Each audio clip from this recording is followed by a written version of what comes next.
Vamos fechar um bocadinho ali o...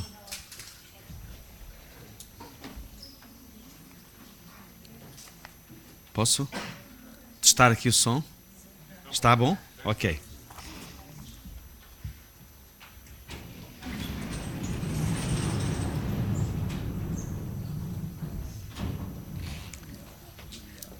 Bem, o quadro que nós estamos ali a ver, eu não sei se os nossos irmãos e irmãs têm alguém que possa traduzir depois para inglês ali, ok? E consegue falar para eles todos ali?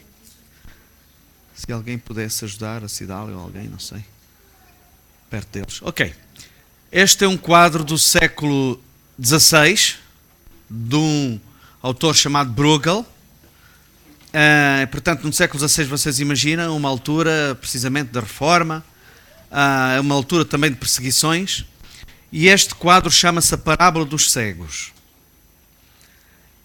E nós vemos aqui, neste quadro, uma procissão, uma fila de cegos agarrados uns aos outros, com o seu bastão. Eles levam capa, bastão, têm bolsas e vão atrás uns dos outros.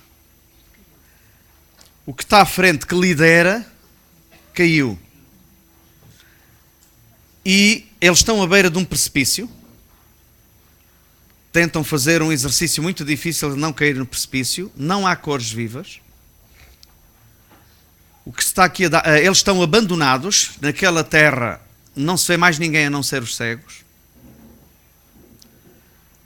E, portanto, o plano do quadro começa lá em cima, no canto superior esquerdo, num plano inclinado para baixo, dando uma ideia de caminhar para o abismo. Portanto, este é um quadro trágico.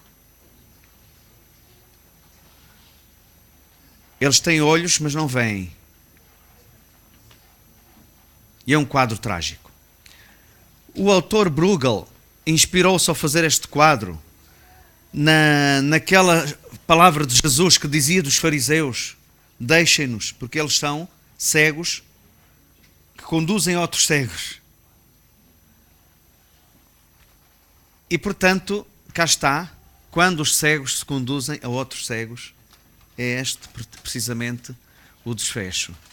E naquela altura, a cristandade, o próprio cristianismo organizado, era um bocado visto como cegos conduzindo a outros cegos, como os fariseus eram no tempo de Jesus.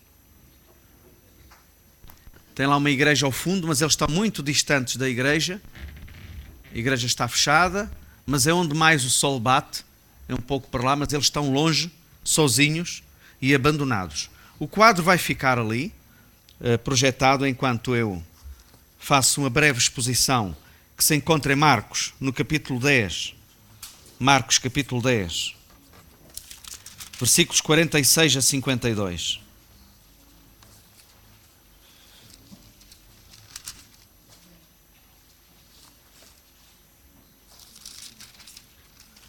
Marcos 10, 46 a 52. Eu quero só dizer-vos que esta é a caminhada de Jesus a caminho de Jerusalém, onde depois ele acabará por ser morto e por ressuscitar. Mas onde ele vai ter a sua paixão. Jesus vai a um encontro da sua grande, do grande objetivo da sua vinda, da sua vida, que era dar a sua vida pela humanidade. E ele vem da Galileia, vem a descer, passa por Jericó. Estando em Jericó, diz aqui o texto, depois foram para Jericó, e saindo ele de Jericó com os seus discípulos e uma grande multidão, Bartimeu, o cego, filho de Timeu, estava sentado junto ao caminho, mendigando. E ouvindo que era Jesus de Nazaré, começou a clamar e a dizer: Jesus, filho de David, tem misericórdia de mim. E muitos o repreendiam para que se calasse. Mas ele clamava cada vez mais: Filho de Davi, tem misericórdia de mim. E Jesus, parando, disse que o chamassem. E chamaram o cego, dizendo-lhe: tem bom ânimo, levanta-te, que ele te chama. E ele, lançando de si a sua capa, levantou-se e foi ter com Jesus. E Jesus falando disse-lhe: que queres que te faça? E o cego lhe disse: Mestre, que eu tenha vista. E Jesus lhe disse: vai, a tua fé te salvou. E logo viu e seguiu Jesus pelo caminho. Bom, meus irmãos, deixem-me dizer-vos aqui, nós temos um encontro de Jesus, que era um líder também, diferente do líder que vai à frente, que cai e que faz cair toda a gente atrás dele. E a mensagem neste quadro faz-nos uma pergunta a nós. Será que nós também somos cegos, espiritualmente falando, no nosso coração? Porque este quadro é muito mais do que uma cegueira física. É uma cegueira de coração, uma cegueira espiritual. Será que nós seguimos como meros carneiros, passivos, sem escolha, aqueles que nos lideram pela vida? O pastor Rodolfo em tempos pregou sobre a autonomia. Era muito interessante meditarmos nisso. Há 3 evangelhos que falam deste episódio: Marcos, Lucas e Mateus. João não fala. Mas nós sabemos que no livro de Mateus não vamos abrir o texto. Em Mateus encontra-se no capítulo 20. Em Mateus diz-nos que são 2 cegos que ali se encontravam. Lucas e Marcos falam-nos de um cego. Marcos não só fala de um cego, mas personaliza ainda mais a narrativa. Deixa um dos cegos e concentra-se apenas na vida, na narrativa sobre um cego. É como se, estando nós aqui todos dentro, na nossa história comum nesta manhã de domingo, o Senhor olhasse, por exemplo, para o Manel Fernandes e contasse a história do Manel esta manhã. Então estavam 2 cegos, mas Marcos foca-se num deles, em Bartimeu, o filho de Timeu. E eu gosto muito disto, porque é uma mensagem que significa que Deus conhece-nos pelo nome. Deus trata cada pessoa de forma diferenciada. E sabemos que nem uma folha de uma árvore é igual a outras. Porque somos todos diferentes e Deus consegue tratar-nos de forma igual, em termos de justiça, de amor, mas diferenciadamente chamando-nos pelo nome. Então este é Bartimeu. E diz-nos aqui o texto que Bartimeu estava assentado junto ao caminho, mendigando. Estava assentado junto ao caminho, mendigando. Qual é o lugar de um cego na sociedade daquele tempo? Junto ao caminho, mendigando. Eu lembro-me quando era criança e a igreja católica, quando era menino, podemos imaginar aquela igreja lá ao fundo, e o lugar do cego era lá fora, à espera que as pessoas saíssem da missa para depois darem a esmola. E o lugar do cego é junto ao caminho, mendigando. Os cegos como as pessoas com defeito, muitas vezes naquele mundo antigo, com lepra e etc., eram marginalizadas e achava-se que muitos deles estavam a pagar o preço dos pecados dos seus pais, dos seus avós, e eram pessoas marginalizadas, e o lugar deles, que a sociedade reservava para um cego, é junto ao caminho, mendigando. Nada mais normal. Não há novidade nenhuma nisto. Também não há novidade, queridos amigos, na vida de muitos de nós. A sociedade parece que reserva lugar para nós e nós parece que nos conformamos com o lugar e com as definições que a sociedade prepara para nós. E temos vidas normais, demasiado normais. Nada mais normal, vidas sem novidade. Nada mais normal do que um cego assentado no caminho, mendigando. Este era o lugar dos cegos. E no versículo 47 lemos que, ouvindo Bartimeu que era Jesus de Nazaré, começou a clamar e a dizer: Jesus, filho de David, tem misericórdia de mim. Jesus, filho de David, tem misericórdia de mim. Vamos imaginar a cidade calada. É uma cidade que tem a sua agitação normal, mas de repente a cidade fica calada. Eu imagino que é o momento em que vão ter com Jesus quando se apercebem que Ele vem a chegar. A cidade está calada. De repente agita-se como há muito tempo não se vira. E o cego pode ter pensado: quem será? Será o governador a passar? Será uma legião romana? O que se passa? Poderia perguntar Bartimeu, este cego a quem a cegueira lhe apurou o sentido auditivo. Ele terá ouvido. O que se passa? E então ele começa a gritar. E muitos o repreendiam. Cala a boca, não incomodes. Estás a perturbar o mestre. Mas ele insistia. Ele tinha ouvido histórias e testemunhos suficientes para ter uma esperança de que aquele líder não era como os outros líderes da sua sociedade. Não era como a gente importante da sociedade. Cegos, condutores cegos. Bartimeu poderia resignar-se quando o repreenderam. Cala-te, Bartimeu. Cala essa boca. Para de incomodar. Conforma-te ao teu sítio. Pede esmola e cala-te. Fica sentado. Não incomodes o mestre. Ele podia ter-se confirmado, resignado com a mesma idade da sua vida, com a sua rotina, deixando-se conduzir por uma sociedade de cegos que conduzem cegos. Resolveu, porém, Bartimeu romper o ciclo da cegueira.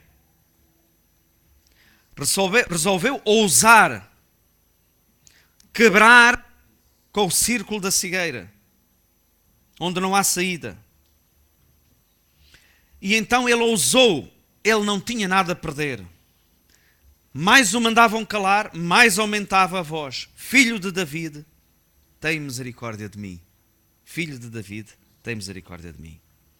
Sabem, é a primeira vez que no Evangelho de Marcos alguém trata Jesus pelo título de Messias como Filho de David. Provavelmente Bartimeu já conhecia bem a fama de Jesus, já tinha escutado os testemunhos sobre ele. É importante recordar que foi ali perto que João Batista era ali perto que João Batista batizava, lembram-se? Perto do Jordão. Era ali perto. Jesus também foi batizado por João e João testemunhou que nem sequer ele, João Batista, era digno de desatar as sandálias de Jesus. E que Jesus era o Cordeiro de Deus que tira o pecado do mundo. É muito interessante. No Evangelho de Mateus, outras ocasiões antes desta, Jesus foi tratado por filho de David, no Evangelho de Mateus. Mas Marcos escolheu, sob a direção do Espírito Santo, incluir pela primeira vez, mencionar aqui, Jesus, filho de David, esta expressão, como um prelúdio da paixão, da morte, da ressurreição de Jesus. Aqui, este anúncio de Bartimeu, Jesus, filho de David, tem compaixão de mim, quando ele caminha para Jerusalém, onde haveria de ser morto, é um prelúdio da sua paixão, do seu ato de salvação por amor da humanidade. É um prelúdio. Há naquele grito uma voz profética. Há naquele grito uma voz profética. Nós não nos dávamos conta, nós nunca nos daríamos de conta no lugar dos discípulos essa voz profética, mas Jesus ouviu-a. Cristo, filho de David, tem misericórdia de mim. E quando Jesus ouve aquilo, o seu coração é mobilizado. Aquele som, filho de David, é Messias, tu que estás a caminho da cruz, tem misericórdia de mim. Ele não podia ficar insensível. Não podia ficar insensível. E o versículo 49 diz: Jesus, parando, disse que o chamassem. E chamando o cego, dizendo-lhe: tem bom ânimo, levanta-te que ele te chama. Jesus parando. Nós temos uma canção que diz até mesmo para o mundo, não é? Ele para o mundo. Por cada um de nós. Ele para o mundo. Esta é uma forma de olhar de Jesus, que vê aquilo que outros não veem. Vê aquilo que outros não veem. Deus, Jesus revela-nos o Pai. E revela-nos um Deus sensível ao apelo humano, quando sincero e humilde. Jesus e Deus está disposto a parar o mundo por causa de ti. E no versículo 50 diz que o cego, quando ele o chama, o cego lançou a sua capa, levantou-se e foi ter com Jesus. Há interpretações que me parecem muito felizes e muito acertadas. quando encontram neste lançamento da capa um significado espiritual, que é a capa, juntamente com o bastão, com a bolsa, eram dos recursos mais essenciais a um cego. A capa tanto servia para momentos de muito calor como momentos de frio, era seu abrigo ambulante. Era um dos seus recursos mais básicos, mais essenciais, que ele lança fora. E neste gesto, nós vemos alguém que está disposto a deixar de se segurar nos seus próprios recursos, de que sempre tinha dependido ao longo da vida, para ir ao encontro daquele que o chamava, aquele que ouviu chamar por ele. Cantámos aqui a bocadito que o chamarmos por Jesus. Então Bartimeu chama por Jesus e Jesus chama por Bartimeu. E Bartimeu então lança os seus recursos fora. Não é isto que sempre me segurou. Lança fora, joga fora e vai ter com Jesus. E Jesus diz, e ele vai ter com Jesus, e Jesus falando disse-lhes: que queres que te faça? Que queres que te faça? E o cego disse: Mestre, que eu tenha vida. Queridos amigos, a mim sempre me fascinou, eu já preguei aqui há muitos anos atrás sobre este texto. Muito me fascina esta pergunta de Jesus. Esta é a pergunta que vai ajudar, que é a chave que abre a porta, que vai quebrar aquele ciclo da fatalidade, do fado. Aquele círculo da tragédia, de não haver saída. É uma pergunta que abre uma possibilidade nova. Que queres que te faça? E porquê é que eu digo que esta pergunta é estranha e tem esta capacidade de abrir a porta? Por uma razão simples. É uma pergunta que a uma pessoa desprevenida acharia uma pergunta, desculpem a expressão, estúpida. Perguntar a um cego o que ele quer, que está à beira do caminho, a pedir esmola, o que é que todos pensariam? É óbvio, mestre, ele quer esmola. Se calhar uma boa esmola. Ele quer esmola. Porque isso faz parte da vida normal do cego. É isso que ele está a fazer no caminho normalmente, é pedir esmola. O que é que tu queres? Ele quer esmola. E portanto é uma pergunta estranhíssima. Jesus não chegou e ouviu e anda cá, meu filho, estás curado. O que queres que te faça? E portanto Jesus não entra, tem uma maneira de lidar com as pessoas diferentes. Hoje em dia fala-se, por exemplo, a nível dos hospitais, das profissões de ajuda e de cura e cuidado, fala-se muito na humanização dos serviços. E tratar as pessoas e o outro pelo seu nome, com cuidado, etc. Jesus já lá chegou há muito tempo atrás. Antes de muitos teóricos que pensaram a humanização dos serviços públicos e por aí fora. Jesus não trata as pessoas como cidadão médio, como o paciente, como o doente, como o homem, como a mulher, como a classe média, como o pobre, como o cego. Jesus não trata as pessoas assim. E sabendo o que estava no coração dele, Jesus também lhe dá uma oportunidade de ele próprio expressar-se na sua própria boca. É uma maneira de dignificar aquela pessoa. É a maneira de dar dignidade àquela pessoa. Eu posso tratar-te como toda a gente te trata. Nem te pergunta nada. Toma lá o que é o que tu queres. É uma gorjeta, é uma esmola. Mas Jesus dignifica-o, coloca-o lá em cima e leva-o ao status de interlocutor.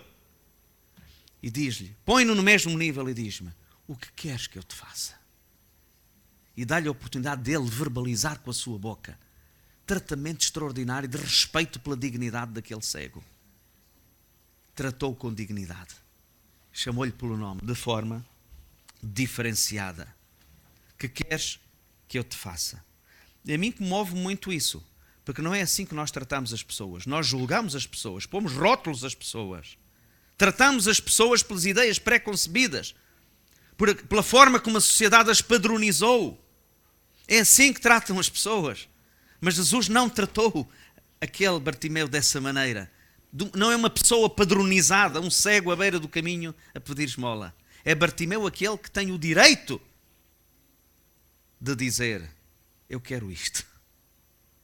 E dá-lhe o direito de dizer, eu quero isto. E há muita sabedoria nisto. Aqueles que andam em profissões de cura sabem que verbalizar eu quero ser curado é muito importante como o primeiro passo da cura.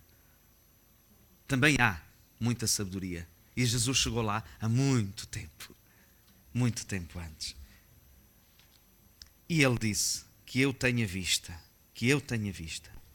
E Jesus, movido de íntima compaixão, disse-lhe, vai, a tua fé te salvou. E vocês dizem, mas aqui não está escrito movido de íntima compaixão. Não, está no texto de Mateus. O texto de Mateus diz-nos que ele foi movido de íntima compaixão. E não se limitou a falar, tocou-lhe nos olhos. Há intimidade, há toque com aquele Bartimeu. E disse-lhe, vai, a tua fé se salvou. E o texto diz que ele logo viu e seguiu Jesus pelo caminho, mas há um texto que diz que ele terminou cantando e louvando a Deus. Os textos paralelos falam-nos exatamente disso, que ele saiu louvando a Deus, a falar de Jesus que o salvou. Queridos amigos, nós estamos a terminar esta pequena meditação, esta mensagem, e eu quero dizer-vos, já cantamos aqui, a nossa irmã Cristina também já esteve aqui a dirigir na primeira parte do louvor e foi muito sensível ao texto, e acho que nos cânticos também já recebemos esta mensagem. Nós temos um Deus que é um Deus compassivo. Ele não é uma abstração, ele não é uma teoria filosófica ou teológica. Ele é compassivo, dialogante, respeitador. Ele intervém e responde. Todos sabemos que esta parábola, este texto, este encontro de Jesus, é também uma metáfora da vida espiritual. E fala da cegueira que Bruegel quis retratar também em parte. Há uma cegueira física, mas há uma cegueira maior, que é a cegueira espiritual. Os primeiros a caírem foram os fariseus. Os líderes que conduziam outros líderes. Eram pessoas que pensavam que viam mais do que os outros. E esses eram quem menos via. Os primeiros a cair. E quem segue estes líderes vai após eles e cai também, à beira do precipício. Este encontro de Jesus e esta cura de Bartimeu falam-nos de uma cegueira espiritual. Então, o que é que define a tua vida? Quando ouves falar o teu nome, pessoas vão relacionar o teu nome com muitas coisas. Até podem escrever sobre ti. Será isso que te define? Será o que dizem de ti? Serão as tuas circunstâncias? Será o teu passado bom ou mau? Serão as notícias que ouves na televisão? Serão as previsões? Com base nas circunstâncias atuais? O que é que te define? E, portanto, há algo que nos define. Nós temos um nome, esse nome Deus conhece. Deus ama-nos e quer que nós não andemos cegos espiritualmente, mas que possamos verdadeiramente ter vidas que escolhem. E vidas que escolhem clamar pelo Filho de Deus, caminhando com Ele e seguindo. A escolha é essa. Ou seguimos a Jesus, ou nós ficamos enclausurados, fechados, definidos, limitados, circunscritos, fatalmente, ao jogo da sorte e do azar e a sermos liderados como carneiros, seguindo como toda a gente faz igual, e que a moda retrata tão bem. Serei eu cego espiritualmente. A fé em si não salva, o que conta é quem salva, Jesus Cristo. A fé é o meio de receber a salvação, o perdão, a cura, a vida eterna. Fé é crer que Deus existe, que Jesus é o grande líder e o único caminho, que todos sem Cristo são cegos, pecadores. A fé é crer que Jesus Cristo não mente e que, portanto, não rejeitará o pecador arrependido, antes o recebe como filho. E quando nós cremos em Deus por meio de Cristo, Podemos recomeçar a viver sem medo. E temos liberdade de inventar novas maneiras de viver. Podemos inventar. Há tanta imaginação para o mal, não é verdade? Tanta imaginação para o mal. Não há limites para imaginar o mal. Mas vida com V grande, só Deus nos pode dar. Em Cristo. Então, queridos amigos, eu acho que mesmo aquelas pessoas que já pertencem a Jesus Cristo, que já se entregaram a Jesus, confiaram as suas vidas em Jesus, vamos pensar um bocadinho. E neste período em que muita gente está em férias, se Jesus te perguntar o que é que queres que eu te faça, que lhe dirás tu? Quais são os fatores que te definem? O que tu ou os outros pensam de ti? As tuas circunstâncias? O teu físico, bonito, feio, forte, frágil, saudável, doente, muito inteligente, pouco inteligente, culto e cheio de títulos académicos? A tua maturidade ou imaturidade espiritual é isso que te define? O teu passado? Ou antes Deus, a sua graça e misericórdia para contigo, o seu amor pessoal por ti? Quando foi a última vez que tu disseste: ó Senhor Jesus, tem misericórdia de mim? A tua resposta. Bartimeu estava sentado na mendicidade, na dependência do que a sociedade dissesse sobre o teu lugar, o seu lugar. Senta-te aí, pede e cala-te e não incomodes a Deus. Quando uma chama de esperança se acendeu em Bartimeu, Bartimeu aproveitou a oportunidade, que a Cristina nos falou aqui, agarra a oportunidade, aproveitou a oportunidade de forma clara, resoluta, confiante, sem se importar com o que os outros pensavam ou pensariam. Ele, Bartimeu, vivia, como dizia o Chico Buarque, a ver a banda passar. Terminou dizendo: meus caros amigos, eu não vou ficar a ver a banda passar, eu vou juntar-me à banda. Então escolheu juntar-se à banda daqueles que seguem Jesus. Como queres viver tu? Eu vou pedir que fiquemos em silêncio e eu vou fazer estas perguntas que também faço a mim próprio. Há duas cegueiras. A cegueira de quem ainda não conhece Jesus. Se ainda não conheces Jesus como Senhor e Salvador, não rendeste a tua vida a Ele, responde a Jesus e entrega-te a Ele. Se já conheces Jesus e voltas à velha vida, é para ti também. Em espírito de oração, o que queres que eu te faça? Jesus pergunta-nos. Se queres dizer-lhe alguma coisa em silêncio, diz-lhe. Deus dá-te hoje essa oportunidade.